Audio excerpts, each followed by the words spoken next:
आपने बहुत सारे लोगों को ऐसा बोलते हुए सुना होगा कि हमने फलानी कंपनी के आईपीओ में इन्वेस्ट किया और हमारा पैसा कुछ ही दिनों में डबल हो गया।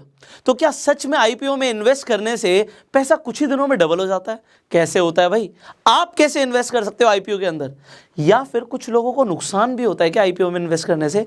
ये आईपीओ का पूरा गेम आज आपको समझ आने वाला है। सो अगर आपको नहीं पता, काफ़ी सारे नए इन्वेस्टर्स होते हैं जिन्हें आईपीओ के बारे में जानने में बहुत ज़्यादा क्यूरोसिटी होती है कि ये है क्या और हम कैसे इन्वेस्ट कर सकते हैं। आपको आपके सारे सवालों के जवाब इसी वीडियो में मिलने वाले हैं। तो हम स्टार्ट करेंगे। सबसे पहले आईपीओ होता क्या? आईपीओ का मतलब होता है इनिशियल पब्लिक ऑफरिंग। अब ये इनिशियल पब्लिक ऑफरिंग का मतलब क्या है कि अगर एक एबीसी कंपनी है और ये किस रीजन से पैसा ले रही है, इसके ऊपर हम बात करेंगे। ये चाहती है एक्सपैंड करना। अब मान लेते हैं इस कंपनी के पास फैक्ट्रीज हैं और 10 फैक्ट्रियां हैं अभी जो बहुत अच्छी चल रही हैं, बट अब कंपनी चाहती है कि हम 100 फैक्ट्रियों तक पहुंचे। हम ना सिर्फ इंडिया के अंदर, पूरे वर्ल्ड में अपना माल सप्लाई करें। अब 100 फैक्ट्री तक पहुंचना है। अब सोचिए एक फैक्ट्री में कई करोड़ रुपए लगने वाले हैं। तो अब इतने फैक्ट्रीज खोलने के लिए, 100 तक पहुंचने के लिए हजारों करोड़ रुपए चाहिए होगा। अब वो हजारों करोड़ रुपए कैसे मिलेगा? पहले तो इस कंपनी ने, मान लेते हैं, एंजल इन्वेस्टर से या फिर वेंचर कैपिटलिस्ट फर्म से पैसा रेस किया हुआ था, बट अब इतना पैसा नहीं है कि यहां तक पहुंचा जाए। तो उस एक्सपेंशन के लिए कंपनी पब्लिक जाएगी।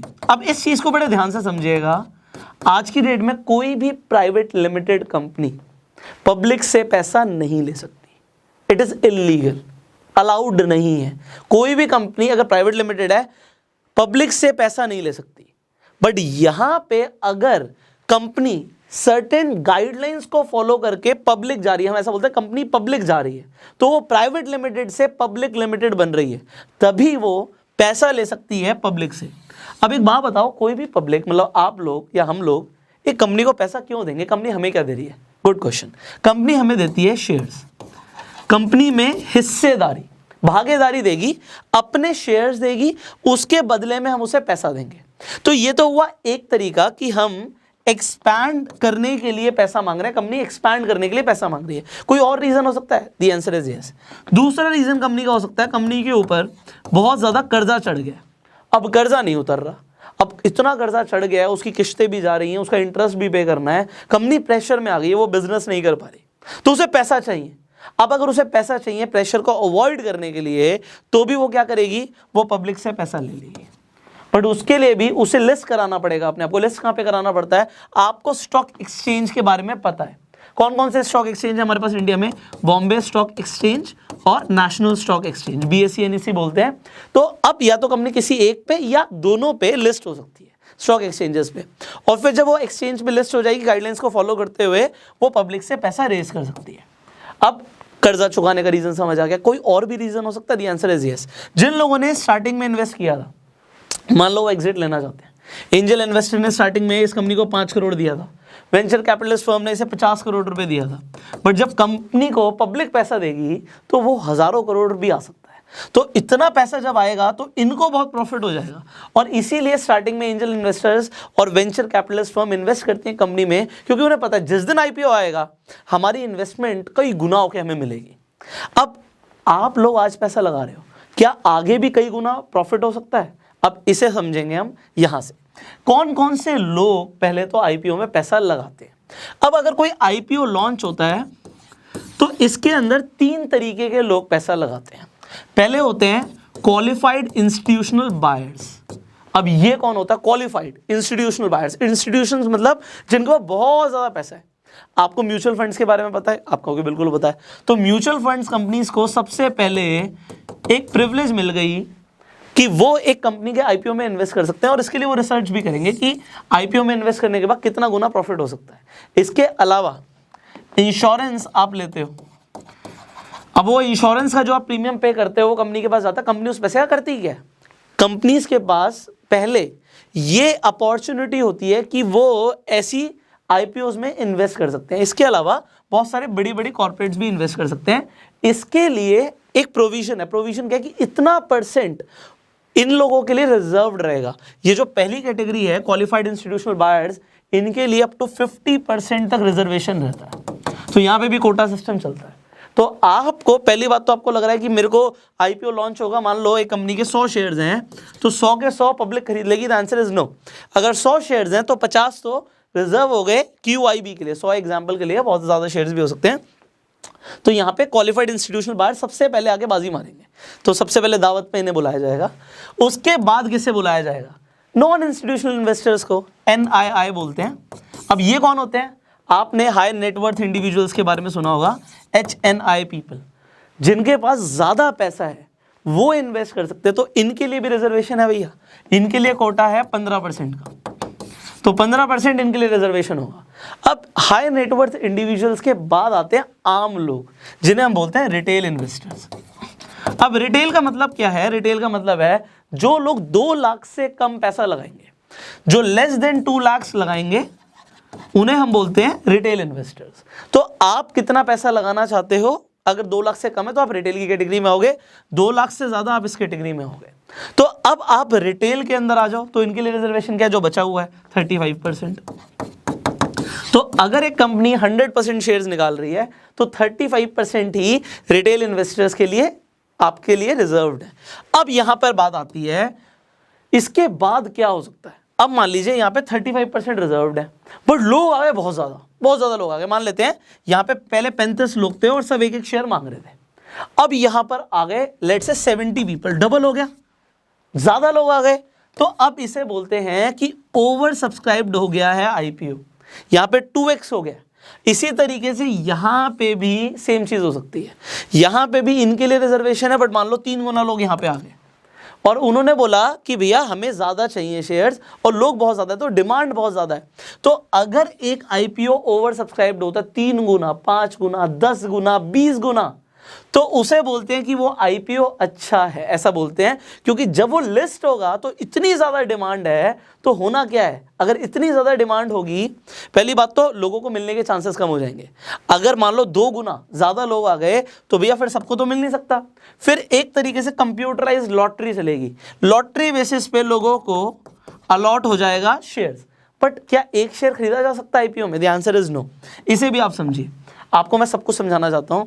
आप मान लीजिए एक आईपीओ लिस्ट हो रहा है किसी कंपनी का, और वो आईपीओ लिस्ट हो रहा है 100 रुपए पे, 100 रुपए का शेयर है, ये शेयर प्राइस है, इशू प्राइस बोलते हैं इसे। तो यहां पे इशू हो रहा है 100 रुपए पे। अब क्या आप 100 रुपए का शेयर खरीद सकते हो? The answer is no. वहां पे आपको बोला जाएगा कि भैया आपको लॉट में खरीदना पड़ेगा, एक लॉट खरीदना पड़ेगा। अब आप पूछोगे कि लॉट कितने का है, तो वो आपको बताएंगे उस टाइम पे कि भैया 140 शेयर्स का एक लॉट है। इसका मतलब है कि अगर आप खरीदना चाहते हो तो आपको 14,000 रुपये इन्वेस्ट करने पड़ेंगे अगर आप आईपीओ में भागीदारी चाहते हो। सवाल आता है कि भैया हम 14,000 रुपये क्यों लगाएं? ये 14,000 रुपये अगर हमने आईपीओ में लगा दिया, हमारा पैसा डूब गया तो? Good question. अब यहाँ पे मैं आपको बताऊंगा, कुछ बहुत इंटरेस्टिंग चीज़ बताऊंगा आपको। ज़्यादातर लोग 2 वजह से, जो रिटेलर्स होते हैं खासकर, वो इन्वेस्ट करते हैं। एक तो होता है स्पेक्यूलेशन, इसके ऊपर हम आगे बात करेंगे, और एक होता है इन्वेस्टमेंट। अब स्पेक्यूलेशन क्या होता है? अगर आपने आईपीओ में इन्वेस्ट किया, मान लेते हैं एक कंपनी का आईपीओ आ रहा है 16 तारीख को, 16 को आईपीओ आ रहा है एग्जाम्पल, और आपने उसमें 14,000 रुपये लगा दिया 16 तारीख को। आपको शेयर मिलेगा या नहीं मिलेगा ये आपको पता लग जाएगा बड़ी जल्दी, 2-4-5 दिन में पता लग जाएगा। 10 दिन का टाइम पीरियड ले लेते हैं, 26 तारीख तक वो आईपीओ लिस्ट हो जाएगा। अब जब वो शेयर लिस्ट होगा तो कंपनी स्टार्टिंग में इशू प्राइस 100 रुपए का मांग रही थी, बट जब वो लिस्ट होगा कहां पे? बीएससी पे, एनएससी पे, तो हो सकता है वो 200 रुपए का लिस्ट हो जाए। तो अगर आपने 14,000 का लॉट खरीदा तो वो कुछ ही दिनों में, 10 दिनों में, 15 दिनों में कितने का हो जाएगा? आपका सीधा सीधा ये 28,000 का हो जाएगा अगर वो लिस्ट हुआ 200 रुपए का। और ऐसा जनरली होता है। अच्छी कंपनीज जो आईपीओ लेकर आती हैं, जब वो इशू करती हैं प्राइस, उससे कई ज़्यादा पैसा लोगों को मिल जाता है जब वो उसमें इन्वेस्ट कर देते हैं, जब वो लिस्ट हो जाता है। तो जो स्पेक्यूलेटर्स होते हैं वो यहाँ पे प्रॉफिट बुक करते हैं फटाफट। मान लो यहाँ पे 3 गुना पैसा हो गया या 5 गुना पैसा हो गया, होता है। अगर यहाँ पे उनका 3 गुना पैसा हो गया तो वो तुरंत प्रॉफिट बुक करते हैं, बेचते निकल जाते हैं। बट इन्वेस्टर्स क्या कहते हैं? हमने अच्छी कंपनी का शेयर खरीद लिया बहुत कम दाम में, अब हम इसे होल्ड करेंगे। तो अब सवाल आता है, क्या होल्डिंग में प्रॉफिट है या स्पेक्यूलेशन में प्रॉफिट है? पहले इस वीडियो में मैं आपको बताऊंगा जरूर, और इसके ऊपर हम डिटेल में और भी वीडियोस बनाएंगे, क्योंकि एक वीडियो में सब कुछ कवर करना थोड़ा सा मुश्किल है। So I will just show you कि आपका मुनाफा ज़्यादा कहाँ पर है। So let it load fast. All right, now यहाँ पे हम आईपीओ की हिस्ट्री पे आ जाते हैं। तो यहाँ पे ये आप देख सकते हो बहुत सारे कंपनीज हैं जिनके आईपीओ लिस्ट हुए। अब आप देखते हो कि यहाँ पे मान लीजिए जुबिलेंट फूड है। जुबिलेंट फूड नाम सुना आपने? डोमिनोज का नाम सुना होगा। तो डोमिनोज की पेरेंट कंपनी है जुबिलेंट फूड। जब इसका आईपीओ आया था, यहाँ पे अगर हम देख सकते हैं, सो जब आईपीओ आया था इशू प्राइस था 145 रुपीज का।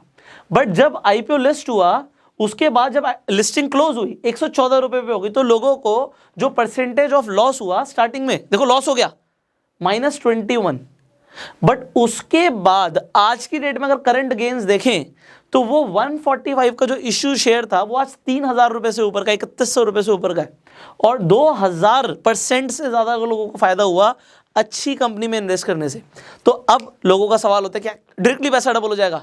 अच्छी कंपनीज में भी जरूरी नहीं है कि एकदम से पैसा डबल हो जाए, क्योंकि लोग प्रॉफिट बुक करते हैं, स्पेक्यूलेटर्स प्रॉफिट बुक करते हैं, एंड प्रॉफिट बुकिंग की वजह से जरूरी नहीं है कि एकदम से प्रॉफिट ही हो। बट अब क्या एकदम से भी प्रॉफिट होता है? मैं आपको यहाँ पे लिस्टिंग गेन्स दिखा देता हूँ। तो अब मान लीजिए यहाँ पे बिरला पैसिफिक है कंपनी, उसका 10 रुपए का यहाँ पे इशू प्राइस था, बट जब वो लिस्टिंग क्लोज हुई तो 25 रुपए का हो गया वो शेयर। तो पैसा तकरीबन 2.5 गुना हो गया। यहाँ पे आपको दिख रहा है 153% की रिटर्न आ गई। सिमिलरली ऐसी बहुत सारी कंपनीज हैं, आपको IRCTC का दिख रहा है, बर्गर किंग का दिख रहा है। बर्गर किंग का इशू प्राइस आपको 60 रुपए का दिख रहा है, बट जब वो लिस्ट हुआ तो 138.40, यहाँ पे 130% की रिटर्न लोगों को मिल गई कुछ ही दिनों में। तो क्या पैसा डबल होता है आईपीओ में? द आंसर इज यस, होता है। ऐसी बहुत सारी कंपनीज हैं, आप यहाँ पे ले लीजिए IRCTC का देख लीजिए, यहाँ पे इशू प्राइस था यहाँ पे 320 रुपए, बट जब वो लिस्ट हुआ 644, क्लोज हुआ 728, तो पैसा डबल से ज्यादा हो गया। यहाँ पे आप देख सकते हो 127% की रिटर्न्स है। बट अगर लोगों ने उसे वहीं पे बेच दिया, स्पेकुलेटर्स क्या करते हैं, डबल हो गया बेचो।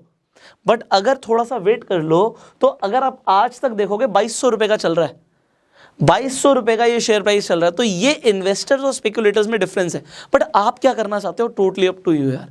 आप स्पेकुलेट करके भी इमीडिएटली पैसा मुझे बाहर निकालना आप कर सकते हो, और अगर आप चाहते हो कि आप इन्वेस्टर रहो तो वो भी आप कर सकते हो, क्योंकि आपको इनिशियली जो प्राइस मिलता है वो बिल्कुल आपको उस प्राइस पे मिलता है जो उसकी एक्चुअल वैल्यू होती है।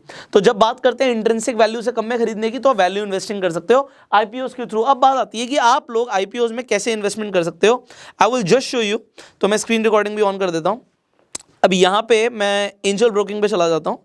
अब जैसे ही मैंने एंजल ब्रोकिंग पे गया, व्हाट यू विल डू, यहाँ पर आप देख सकते हैं हम मेन्यू पे गए एंड इन्वेस्ट अपॉर्चुनिटीज़ पे आप क्लिक कर देंगे।